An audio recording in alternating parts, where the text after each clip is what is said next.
because everything that you've seen and heard to this point has been really deep and powerful and meaningful. And what I'm about to share with you right now is absolutely none of those things. So, I am a DC performer with the Hijabi Monologues.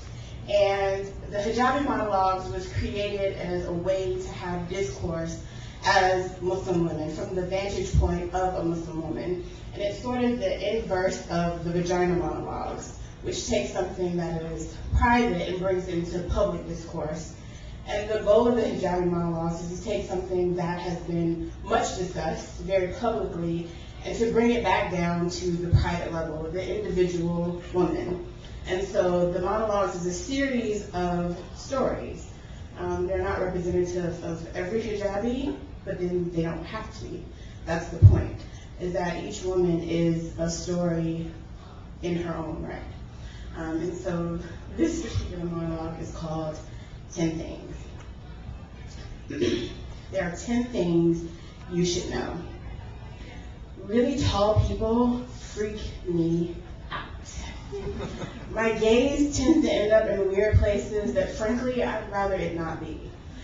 You giggle, but try talking to someone's armpit or waistband and then get back at me. On the flip side, really short people kind of freak me out too, or make me feel really gangster.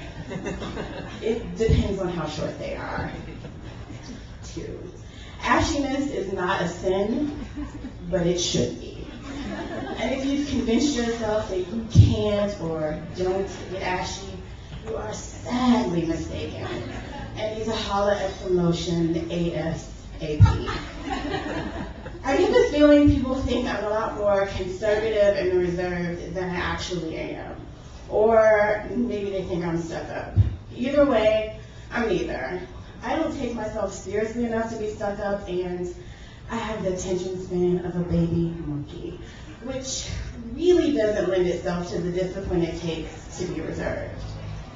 My mom has told me since I was very little that not only does she love me, but she really likes me and would have no problem being my best friend even if she wasn't my mom. She usually follows that up with, but I would hate to be on your shit list. I think that last part is her way of telling me I'm being an ass. I cuss a lot, a whole lot.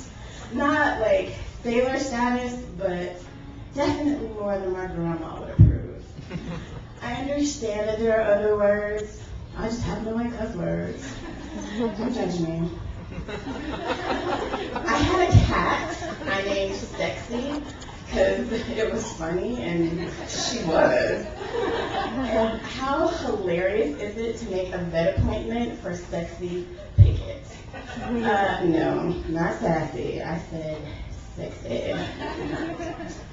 When I was 11, I read the autobiography of Assata Shakur, and it totally changed my life. I read it over and over and over again and decided that I wanted to be a revolutionary. I got in a lot of trouble after that. Totally worth it. My 6th grade teacher told my mom that I was an excellent student when I wanted to be, but that she should probably watch me because I was boy crazy. Who said that? Haters. Shortly thereafter, my mom decided that I should be homeschooled. Coinky-dink, methinks not. She was right though. FYI, you know what's a really bad pickup line? Hey girl, I bet you got really pretty hair up under there. Sometimes I feel like a disappointing hijabi. Like I'm not as much as people expect. Muslims and non-Muslims, not as delicate or as refined or as nice or as sane. Whatever. It's a piece of cloth, not a magic wand.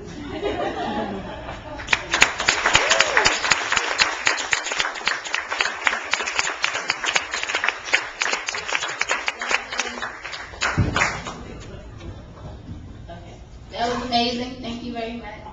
Next, we'll have